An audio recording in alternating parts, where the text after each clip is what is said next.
Stocks are plunging as investors scramble over a potential trade war with China. While President Trump talks tough on trade, we examine the case for tariffs. So many conservatives still fail to understand the case for tariffs. Then, 2020 Democratic presidential candidate Pete Buttigieg attacks President Trump's marriage because Pete Buttigieg is a jerk. I'm Michael Knowles, and this is The Michael Knowles Show.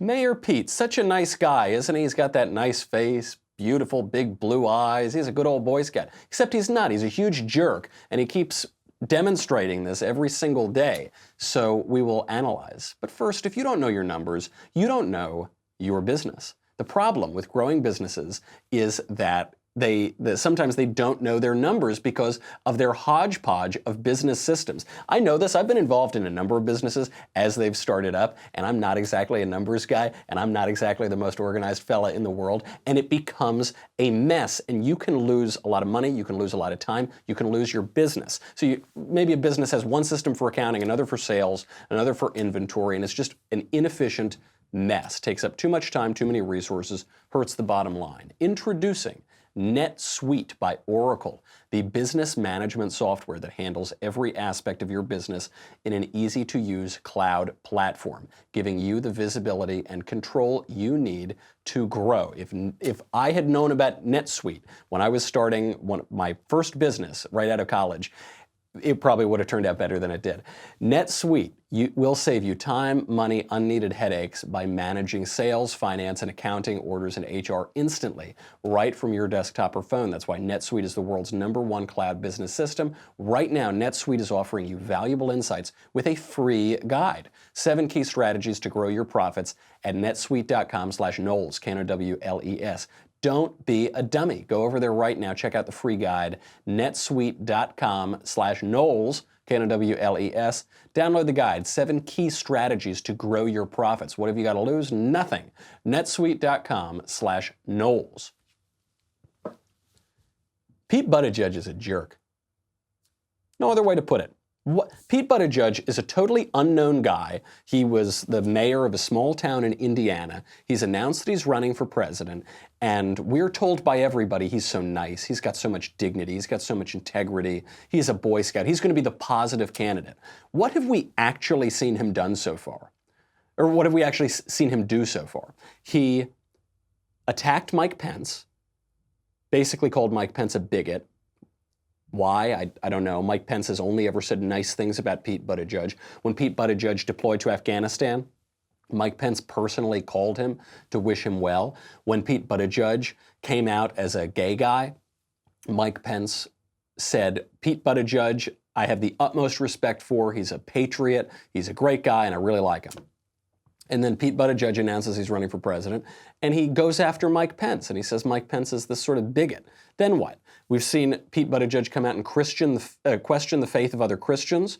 We've now seen him attack President Trump's marriage, completely unprovoked. It's not as though President Trump was going after Buttigieg. Buttigieg goes after him in this really personal, nasty way. And now Buttigieg is saying that Republicans are also bad Christians. He's a jerk. He's nasty. I don't like him. We're all told he's this sweet little guy, and he's so mean-spirited. No major figure on the right has attacked Pete Buttigieg's romantic relationships. Show me one who has gone after Pete Buttigieg because of his sexual preferences or his domestic life. I don't think you're going to find one. But Pete Buttigieg is going after others for that exact same thing. Here is Pete Buttigieg going after President Trump's marriage. Look, my emotions about this president are not what's going to matter most. I'm not interested in expressing my anger about him as much as I am in defeating and ending his presidency. If we want to have a debate with him, a fight over any number of things, from the difference between the way I approach service and the way he did, the fact that I was packing my bags for Afghanistan while he was working on season 7 of Celebrity Apprentice, we can have that fight if somebody wants to. If somebody wants to raise a question of which one of us has a more traditional attitude on marriage, we can have that fight. But at the end of the day, it's not about him. It's not about me. It is about you. Not you, but our host this evening, but you, the American voter.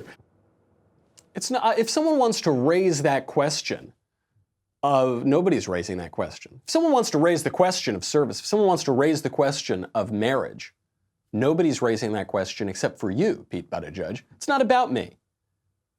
Also, so his first attack on Trump, that Buttigieg was packing up for Afghanistan while Trump was doing season 7 of The Apprentice. Does Buttigieg think Donald Trump should have enlisted in the army at age 62? Is that what he's really suggesting? I guess he could go after President Trump for getting deferments from Vietnam. That would be, if he actually wants to have an attack on Donald Trump for dodging military service, he should go after him for not fighting in Vietnam. Why isn't Pete Buttigieg doing that? Is because he's going to need the support of a lot of other draft dodgers. So he's going to need this. Bill Clinton is a great example. Democrats nominated a guy and reelected him. He served 2 terms as president, Bill Clinton, who was a draft dodger. Maybe he's going to want Bill Clinton's support eventually. So he's not going to go after the draft dodger issue. Not going to go after a lot of other Democrat senators, maybe, ex-senators, governors. So he goes after him on Afghanistan. Weak sauce. But then to go after a man's marriage is really, really nasty. He's not just saying Donald Trump speaks badly about women. Donald Trump treats women badly. No, he's saying Donald Trump's marriage is somehow wrong, somehow not traditional. By the way, it's not true. Donald Trump has a more traditional view of marriage than Pete Buttigieg. Why doesn't Donald Trump have a traditional marriage? Well, he's cheated on his wives. Cheating on your wife is very traditional. It's not good, it's wrong to cheat on your wife, but it is very traditional. Adultery plays central roles in the Iliad, in the Odyssey, in the book of Genesis, in all of human history. Adultery has played a big role. It's very traditional. It's bad, but it's traditional. Well, he's gotten divorced. A lot of people have gotten divorced. The law of Moses allows for divorce, as Christ discusses in the New Testament and disapproves of. Well, he got divorced. Right. The Church of England was founded on a guy who wanted to get a divorce. Very traditional. Wrong, but very traditional. Well, he slept with a porn star. Right. I know. Yes. Sometimes rich, powerful men cheat on their wives, and that's a terrible thing. Donald Trump still holds a more traditional view of marriage than Pete Buttigieg. Pete Buttigieg might be monogamous. He might go to church every Sunday. The traditional view of marriage for all of human history until 5 minutes ago was that sexual complementarity, sexual difference, is essential to marriage. That marriage is the union of husbands and wives. Now, maybe it's 1 husband and 10 wives in certain ancient cultures, but always husbands and wives. And really, for the span of Western civilization that we're talking about over the last 2,000 years, we're talking about 1 husband and 1 wife. Christian marriage, 1 husband and 1 wife. Sexual complementarity has inhered in all definitions of marriage for all of human history until about 5 minutes ago. So even if Pete Buttigieg is a really good guy, if his new definition of marriage says that sexual difference doesn't matter, it is necessarily less traditional. Now, Pete Buttigieg might make the argument that same-sex marriage is actually better. It's more virtuous. It's more holy. It's more Christian. He can try to make that argument if he wants. That's not the argument that he just made, though. What he's saying is his views of marriage are more traditional than Donald Trump's. That just isn't true. And Pete Buttigieg isn't just going after Trump. He's going after all Republicans. You've also spent a fair amount of time talking about your faith. Yes. Why? Well, it's important to me. And I think it's also important that we stop seeing religion used as a kind of cudgel, as if God belonged to a political party. And if he did, I can't imagine it would be the one that sent the current president into the White House. What a jerk. Listen, I think we need to stop pretending that God belongs to a political party and realize that God is a Democrat. Okay, I'm Mayor Pete. I'm a really nice guy. I'm from Indiana. Come on, let's just common sense. God does not belong to a political party. Also, he's obviously a Democrat. That's what he's saying. Again, nobody on the right has said God is a Republican. God is not a Republican. God is not an American partisan. God is a king of all of creation. He has his own kingdom. But what Pete Buttigieg is doing by saying that God is not a Republican is implying maybe God is a Democrat. What he's implying, more to the point, is that Republicans are bad Christians. He's more or less saying God would be a Democrat. This is a bad strategy for Pete Buttigieg, who is a big jerk. We'll explain why in a second, but first, hiring is challenging. And there is one place you can go where hiring is simple, fast, and smart, a place where growing businesses connect to qualified candidates, and that place is ZipRecruiter.com/Knowles, Knowles. ZipRecruiter does so much. ZipRecruiter sends your job to over 100 of the web's leading job boards, and they don't just stop there. With their powerful matching technology, ZipRecruiter scans thousands of resumes to find people with the right experience and invite them to apply to your job.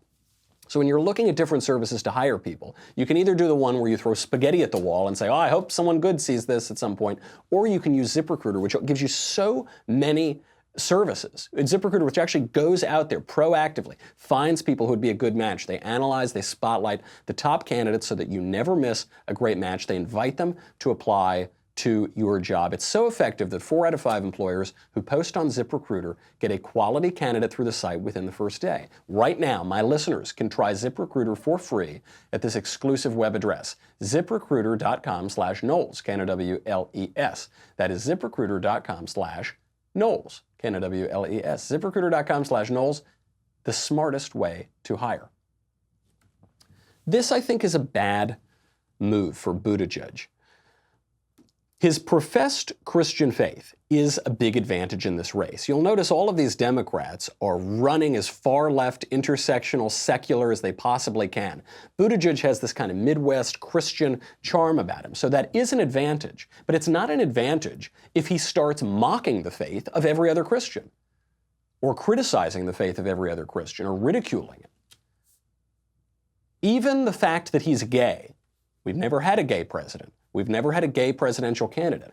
I think he could get over that issue. But I don't think he can get over the issue if he plays the victim constantly. This is the big mistake that he's making. So what Buttigieg is thinking is the only way that he can possibly distinguish himself in this field of 21, 22 candidates is if he plays the victim.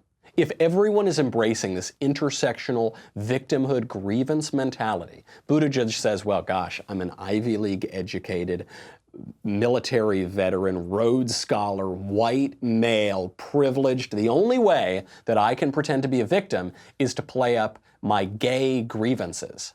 That's what he's thinking. This will kill him in the long run, and it probably won't even help him in the short run. Consider 2 examples here. Hillary Clinton and Barack Obama. We had never had a black president. We'd never had a serious black presidential candidate. Barack Obama comes out. Does Barack Obama play the racial victim card? No. No, basically never does he play the racial victim card. His big speech that he gave in 2004 at the Democrat National Convention, he comes out, he says, there's no white America, there's no black America, there's the United States of America. There's no red America, no blue America, no yellow, purple, green, rainbow, sprinkles. No, he's all just uniting. He's coming together. I'm not going to play the victim. I'm the inspiring candidate. Hope and change. Now compare that to Hillary Clinton, who, by the way, lost to him. Hillary Clinton comes out and it's wah, wah, wah. I'm a woman. Everyone hates me because I'm a woman. I can't do anything because I'm a woman. Wah, wah, wah. Meanwhile, Hillary Clinton's entire political career exists because she married Bill Clinton. Her husband gave her her entire political career. He handed her a Senate seat from New York. He gave her a presidential campaign. He gave her, through all of that, the Secretary of State role. And she says, wah, wah, I'm a woman. I can't do anything. Everyone's keeping me down. And she lost. She lost twice. Because people hate that. It's so annoying. It's so, everybody's got a problem. Everybody's got a problem, guys. Everybody goes through hardship. Everybody struggles. There's a great line in a play by Tennessee Williams called Orpheus Descending. And you got this kind of vagabond guy wandering through town. He's trying to get a room at this woman's house. And he's trying to seduce her and, stay there for the night. And she's having none of it. And he says, but I got nowhere to go. And she says, well, everybody's got a problem and that's yours. Yeah, everybody's got hardship. Everybody struggles. So you can either whine about it all the time or you can show some grit and determination. The American people like dignity. They like suffering silently. They like grit. They don't want whiny little brats, which is what you saw from the Hillary Clinton campaign. It's what you're seeing now from Pete Buttigieg. He really could offer youthful Midwestern optimism. He could. He's very smart. He served his country. He could offer that. He's throwing it away on this intersectional gambit that is probably not going to pay off. So then he becomes this nasty, catty jerk, and he loses the only thing that people actually like about him. It also reminds us this theme that just keeps coming back again and again, which is the left is always projecting. Pete Buttigieg, for the last few weeks, has been accusing conservative Christians of being closed-minded and vindictive and judgmental, and they're the Mike Pences of the world, and God wouldn't be a Republican, and what is he doing? He's doing all the things that he's accusing conservative Christians of doing. He's questioning other people's faith. He's judging them, their actions and their faith. He's been nasty. He's been cruel. He's been uncompassionate. He's doing all the things he's accusing them of doing. That's not just Buttigieg. Do you remember that Pennsylvania guy that we talked about yesterday? That guy, Brian Sims, a Pennsylvania House of Representatives member. He was the guy who goes out and starts screaming at this woman who was protesting at a Planned Parenthood and mocking her appearance and harassing her and trying to film her. So it turns out he's back. But this time he's not mocking women of a certain age. Instead, he is trying to dox 3 teenage girls. Here he is. Hi, everyone. Representative Brian Sims here, and I am outside the Planned Parenthood at southeastern Pennsylvania. Oh, no, they're leaving now. What we've got here is a bunch of protesters, a bunch of pseudo-Christian protesters who've been out here shaming young girls for being here. And so here's the deal. I've got $100 to anybody who will identify any of these 3. So we're I'm going to actually donate just to Planned praying for Parenthood. the babies. I'm going to donate to Planned Parenthood. And So we look, believe that a women bunch of deserve white more. people standing out in front of a Planned Parenthood, deserve more. shaming I'm people. really There's nothing sorry. Christian about what you're doing. I'm pretty Nothing far from Christian white. at all about what you're doing. Hi, nothing Christian or loving or godly about what you're doing. So I've got $100 to anybody who will identify who this. $100. See if you got some friends out here. $100. It'd be easier if you just give me your name and your address. Rich, come on. Rich Bohinski. Rich, where you from? Lansdowne. Rich, what makes you think that it's your job to tell women what's right for their bodies? And the truth is, I'm not really asking because I don't care. Shame on you. Oh, man, what a wacko. So he first goes up and offers $100 to get the identities and the addresses of 3 teenage girls. Imagine if I did that, just by way of comparison. I would not be allowed within 150 yards of any schools or public grounds if I did that. But this guy, who is an elected representative in Pennsylvania, goes out, no consequence, no ban from Twitter, no censure from the Pennsylvania House of Representatives, no, nothing, it's okay. He's allowed to go do that. So then he goes out and he says it's these 3 white women, teenage girls. Now, he's white, but he uses white as this insult. And what's funny is one of the girls is not white. She's saying, I'm not white, I'm Hispanic, I'm not, but he doesn't really care about that. So then he sort of chases them away. Then he turns to another guy who's protesting. And he says, I'm gonna get your information, so you should just tell me who you are now. And the guy in perfect humility says, oh, this is my name. He says, yeah, where are you from? He says, I'm from this place. Total humility. And he says, well, why do you think it's good to protest Planned Parenthood? And then Brian Sims does what the left always does. He says, I don't want to hear the answer. I'm going to run away. Why? Because he knows that he can't win a battle of ideas. He's ranting and raving about how it's so great to kill babies and how it's awful to not kill babies. He says there's nothing Christian about not killing babies. I recommend he should try reading the Bible, because the Bible has a few things to say about this, or just any sort of moral philosophy at all. But he's ranting and raving and accusing people and being cruel and harassing them and calling them names. And then he approaches a man who has total humility and who he knows is going to give him an argument, and then all of a sudden he runs away because he can't take it. A couple lessons here. One is, we should approach our political disagreements the way that that last guy did there, the last guy that Brian Sims is talking to, who's just there, he's totally calm, he's totally collected. He says, well, yeah, this is my name. I'm happy to answer any questions that you have. Well, it's bad to kill babies because babies are people. So we shouldn't slaughter babies because they're babies, they're humans, they're living, they haven't had due process, they're innocent, and we shouldn't rip them out of their mother's wombs or leave them to die on an operating table. That's what he was going to say. And that guy, Brian Sims, the representative from Pennsylvania, he knew that there was going to be a debate that he is not able to engage in. So he runs away from it. That's very telling. That shows you a whole lot. Now, the reason that he keeps making the rounds right now is because of the censorship that's been going on social media.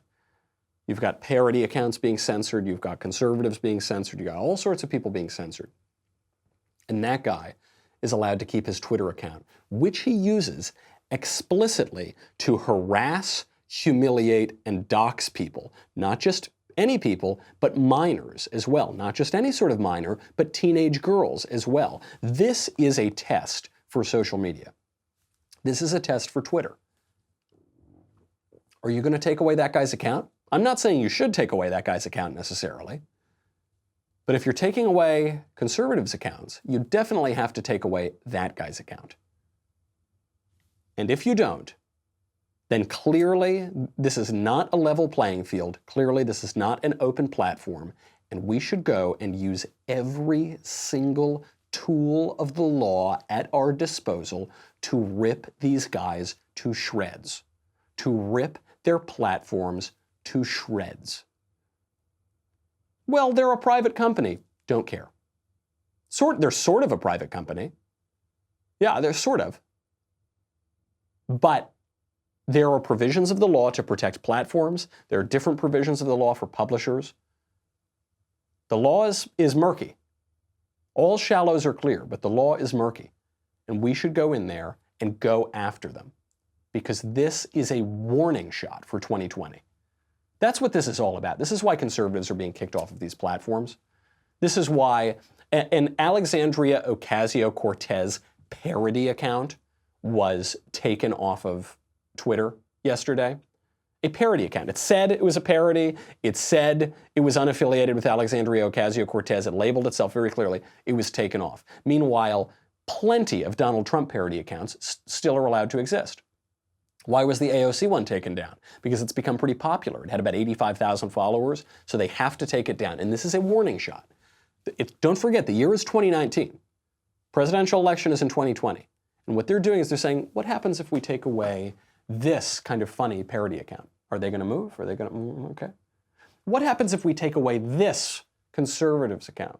What happens if we take away this not conservative, but kind of right-wing, and he's pretty objectionable, and okay, what if we take away his? Are people going to do anything to stop us?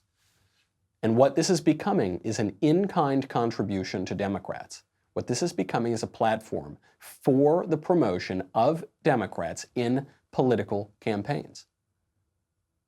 And if we don't fight back now, we're going to find ourselves at a severe disadvantage in 2020. Speaking of political fights, speaking of war, the Dow has been dropping 500 points today under a trade war threat because President Trump is ratcheting up tensions with China in this trade war that we're engaged in. We will analyze the case for protective tariffs. Basically, no conservatives are defending tariffs.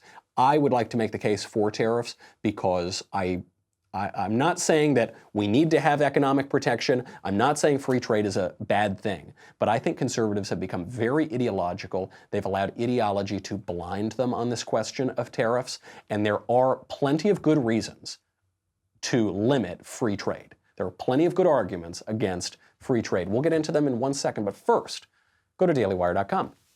$10 for a monthly membership.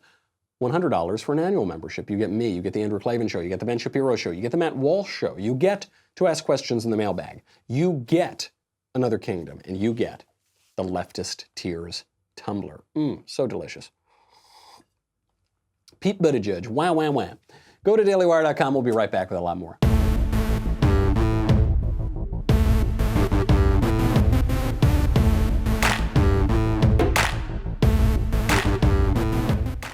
The Dow is down 500 points. Why? Because the US and China might escalate their trade war. Now, this latest tension began a few days ago when President Trump tweeted out, for 10 months, China has been paying tariffs to the USA of 25% on $50 billion of high tech and 10% on $200 billion of other goods. These payments are partially responsible for our great economic results. The 10% will go up to 25% on Friday.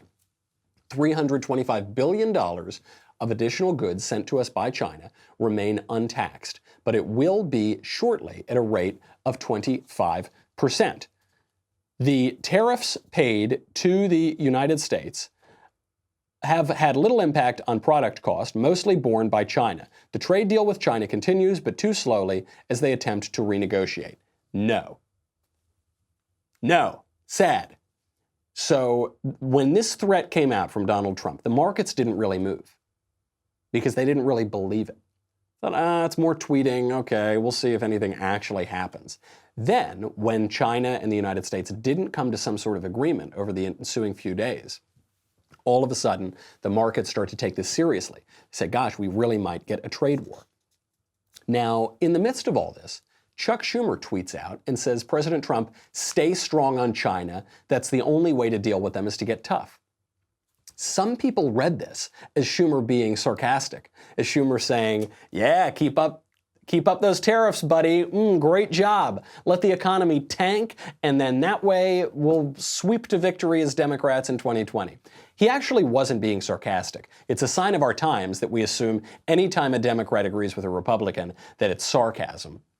But Chuck Schumer has been pretty consistent on this for a while. Chuck Schumer in 2005 led the push in Congress to impose a 35% tariff on China, which is ultimately what led the Chinese to allow their currency to weaken a little bit. Schumer is calling for a little toughness on China, so is President Trump. The case for tariffs right now is particularly geared toward China. First of all, let's just point out that the economy is doing very, very well. President Trump has been saying it's the best economy we've ever had. In many ways, that's true. We're at 49-year lows of unemployment. Average wages are up to $27.77 per hour. We now have many, many more job openings than people who are looking for jobs.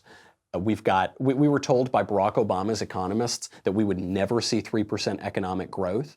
Larry Summers, chief economist to Obama, said that the predictions of 3% economic growth were basically like wishing for the tooth fairy. He used that phrase, the tooth fairy. And then what happened? We hit 3% economic growth by the second quarter of President Trump's first year.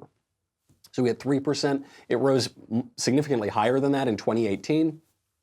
We, again, in just this last quarter, very, very strong economic growth. So you can't simultaneously make the case that Trump is this economic idiot and his tariffs are destroying the economy, and also observe that we have the strongest economy basically that we've ever had. So what is the case for tariffs? Well, on China, the case is we're already in a trade war. We're already in a trade war. China is waging a trade war. They've been doing it for years and years, and we should be able to fight back. And we should fight back. They steal our intellectual property, they illegally manipulate their currency, they illegally subsidize their steel and aluminum industries, and they cheat on World Trade Organization treaties. China always cheats. When China was admitted to the World Trade Organization in 2001, they almost immediately began cheating. And they don't just cheat on the economic front, they cheat on everything. During the Obama administration, China promised us that they would not militarize the South China Sea. What happened? They began to militarize the South China Sea. So we know that they're cheaters. We know that they don't respect WTO treaties. So the case for tariffs now is it gives them an incentive to start complying with what they should have been doing for years, to not steal our property, not steal our technology. So if we put these tariffs on and then we say we will pull back on those tariffs if you comply with what you're already supposed to be doing, that at least gives them some incentive to comply. It adds real pressure, not fake Obama pressure like, yes, you better do it. I got a red line. Here's your red line, China. No, actual pressure because they are feeling the effects of those tariffs. If the threat to China is going to have any teeth on tariffs, it needs to be a serious case. This, I think, is the issue that conservatives can get behind. Conservatives are saying, well, tariffs are always awful. They're just terrible. But in a negotiation, it helps you if you seem half crazy. Warren Buffett says this too. He says, in a negotiation, sometimes you want to seem like you're totally crazy. You're a madman. You'll do anything, even if it is insane. They're saying that Donald Trump, he's just playing the madman. Well, I don't know. If it's just that, I don't think it's going to have very much teeth. The markets didn't move when it was just Trump tweeting. They moved today when it looked like he was serious. And there is a serious case to be made for tariffs. I know, this is a heresy. I'm going to be cast out of the Republican Party and the conservative movement. I will be thrown into the outer darkness where there is wailing and gnashing of teeth. Well, too bad, because there actually is a case to be made for tariffs. To begin, the Republican Party was founded on tariffs. Abraham Lincoln was a staunch defender of tariffs. Abraham Lincoln said, give me a tariff, I'll give you the best country in the world. Daniel McCarthy made a good case for tariffs. Daniel McCarthy, who writes for Modern Age, conservative journal, he points out that tariffs can accomplish a few things. First of all, they can accomplish the goal of maintaining industries necessary for preventing full-scale war. So the idea with free trade is, look, we don't need to actually produce anything in the United States because we're so rich and China has slave labor. So we can just buy all of our goods from China and it'll be cheaper and that way we'll all save money. Okay, fair enough argument. The issue is when you move all of your industry to China, what happens when China declares war on you? Your free trade just broke down. When you're at war with a country, you're probably not trading very freely. And now China has all of your manufacturing capacity. You have no industrial capacity anymore. Now, you might have a lot of money, but where are you going to get the industries necessary to wage a war? That goes away. This came into play, in particular, in the Civil War.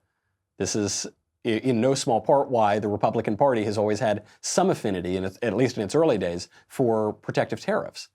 In the Civil War, if the North did not have an industrial advantage, would the North really have won? The North had a completely dominant industrial advantage over the South. What if the South had industrialized? Are we sure that the country would look like it does today? How about in World War II? If the U.S. had not had industrial capacity, major industrial capacity in World War II, would there have been a Western front to that war? Don't forget, the United States was attacked by Japan. We're fighting a war in the Pacific. We are simultaneously fighting a war in Europe. Now, why are we fighting the war in Europe? Because if the United States didn't come in, Britain would have fallen. Winston Churchill's biggest strategy in World War II was begging the United States for help and to come in to the rescue of the old world. If the United States didn't have massive industrial production, there's no way we could have fought both sides of that war. Who knows what would have happened in Europe? So this is one argument. Not everything is just an economic chart. I think what people who worship at the idol of free trade as though it's a good unto itself, they say, well, look at all of our economic charts. Right, economic charts break down in the real world because countries aren't just trading entities. Countries go to war. Countries have diplomacy. Countries have interests in other regions. Countries are much more complicated than buying and selling cheap t-shirts. Another reason, another argument for protective tariffs is the middle class. Do we want a small elite or do we want a giant base of, or rather a small elite and a giant base of worker bees, or do we want a substantial middle class? Now you might say, Michael, I don't care. Who are you to decide where people should fall in economic strata? Who are you to decide how big the middle class should be, how big the upper class should be, how big the worker class should be? What does it matter to you if a very small number of people make an insane amount of money and then everybody else still does fairly well, but they have radically less money than the elite. I don't really care in principle, but I do care politically. So over the past decade, 2 decades, wages among the middle and lower classes have mostly flatlined. Wages of the elites have increased tremendously. If that situation persists, if it grows, if it's exacerbated, you get political revolution. This almost happened in the 1930s. This has happened in many countries all around the world and continues to happen today. Eventually, you get a revolution there. Look at the Met Gala yesterday. You saw those crazy costumes. The Met Gala basically shows us how the French Revolution happened, I think. Bunch of French peasants thought, are you kidding me? You're dressing like that and you're eating that and you're behaving that way? We're going to burn down palaces and behead our monarchs is basically what they're thinking. The argument here is that a stable economy requires a stable political system. Now, a stable political system requires a stable economy, so there's a push and pull here. But it cannot be the case that you've got one guy who's got all the money and everybody else has radically less money and you've got a stable political system. That is very unlikely to happen. And so it is in the interest of the economy, often, to have a thriving middle class. And then the third case is economic prosperity. Perhaps it is the case that perfect free trade is not the only route to national wealth. Every country has protective tariffs. The United States has always had protective tariffs. Every other country has them too. There's a reason for that. It's because the economy is complicated. Free trade is very clear. All shallows are clear. The question you've got to ask yourself is, what is the purpose of free trade? Is free trade a good in and of itself? Perfectly unfettered free trade, not just among people in a country, but among people in different nations? Is it the case that an American defense contractor should be allowed to have trade deals with any foreign government with no regulations whatsoever? Is it the case that American defense contractors should be building up China's army? How about in the 1930s? Should American defense contractors be building up Hitler's army? How about other foreign governments? Should they be just no question at all? Should Americans be allowed to freely trade with Iran? We're not currently allowed to do that. We have sanctions on Iran. How about North Korea? No. What is the purpose of free trade? It's not an end unto itself. It is a means to an end. And the means that it is an end to is human flourishing. And in the United States, it's a means to American flourishing. And if free trade is not serving the ends of American flourishing, that's an argument against free trade. The left is very ideological. They adhere to very narrow ideologies that you can write down on a little sheet of paper and have bullet points. Boom, boom, boom, boom. Here's the manifesto. Here is leftism. Conservatives are supposed to oppose that because we know that reality can't be rationalized into some silly little doctrine. Reality is much more complicated. Sometimes on this issue, we get a little too ideological. And then the other question is, are we primarily consumers? This was always one of Milton Friedman's great arguments, all those wonderful videos on YouTube of Milton Friedman talking about free trade and free markets. He'll say, look, everybody's a consumer. You might be a producer for 8 hours of your workday, but then you come home and you're a consumer. And so if free trade means that you lose a little bit of money on your wages, but you gain so much more money in savings when you buy consumer goods, you've actually gotten a raise. Whether you get the money from your employer or you save the money when you shop at Walmart, either way, you've got more money in your bank account as a result of free trade. But this does get to another question in society, which is, do we want to be primarily consumers? Everybody's both. We're producers, we're consumers, we're all those sorts of things. But do we want to have a consumerist society? Consumerism is disgusting. It's so gross when you just walk around places where people are only concerned with material goods and getting a good deal and buying the latest gadgets and just buy, consume. That's a disgusting culture. Do we want a culture that replaces cathedrals with shopping malls? No. How is that conservative? There's nothing conservative about consumerism. You need to have a moral basis to to even tolerate freedom and free markets and free trade. You need to have discipline in yourself. You need to not just become this gluttonous materialistic culture, which sometimes is fed by worshiping at the idol of free trade. Now, there are costs to tariffs. So we just made the case for tariffs. There are costs to tariffs. Tariffs usually mean less wealth for everyone because it's basically the government imposing a tax on its own people. The tax eventually is going to be passed on to consumers. That's the likely outcome, at least. The other cost to tariffs is it's the government choosing winners and losers. So the government will go in and say, okay, we want to protect the dairy industry, but we don't care about the soy industry. Or we want to protect the soy industry, but we don't care about the paper industry. And so you've got the government going into the economy and picking winners and losers. And unfortunately, the government is very bad at organizing economies and planning economies too precisely. All true. Strong arguments against free trade. But when President Trump goes up there and he's negotiating with China, and he's trying to get us a good trade deal, and he's trying to get them to stop violating the trade rules that they've already agreed to, and he tries to get them to stop stealing all of our stuff, and he tries to get them to stop illegally subsidizing their industries. When he threatens tariffs, there are plenty of good reasons for those tariffs. And more or less the lesson to conservatives here, all the conservatives are accusing each other of not being true conservatives, capital T, capital C, trademark over conservatives. The free traders are saying, you're violating free trade orthodoxy, which has been the bedrock of the conservative movement for only like 35 or 40 years, but never mind that. And then you've got the protectionist people saying, you free traders, you're just a bunch of neoliberal, globalist, modernist, whatever. Okay. All I'm saying is a little bit of a middle way here, which is free markets are, generally speaking, the most efficient way to allocate goods and resources in an economy. Economic freedom, free markets, usually imply property rights, which are good in and of themselves. Private property is necessary to civilized society. Private property is a moral good. We should be able to use that property as we like with relatively few restrictions.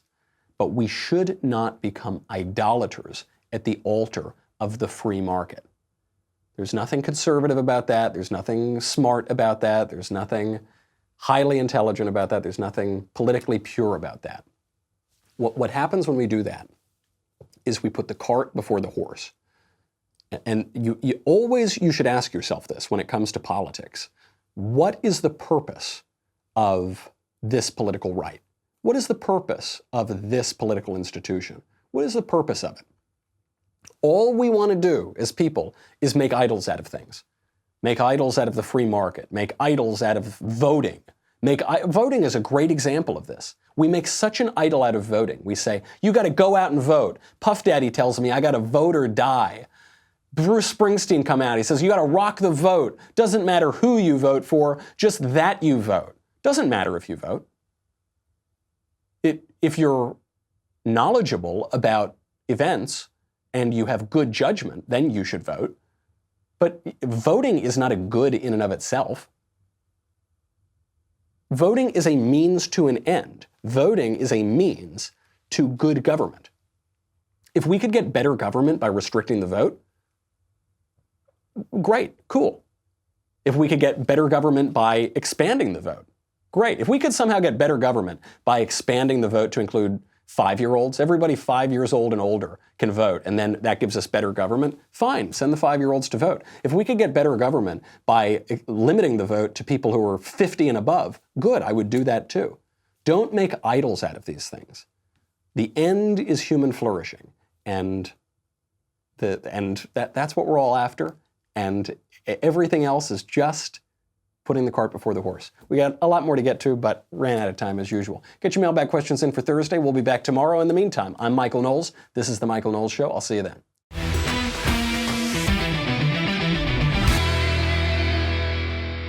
The Michael Knowles Show is produced by Rebecca Dobkowitz and directed by Mike Joyner. Executive producer, Jeremy Boring. Senior producer, Jonathan Hay. Our supervising producer is Mathis Glover, and our technical producer is Austin Stevens. Edited by Danny D'Amico. Audio is mixed by Dylan Case. Hair and makeup is by Jesua Olvera, and our production assistant is Nick Sheehan. The Michael Knowles Show is a Daily Wire production. Copyright Daily Wire 2019.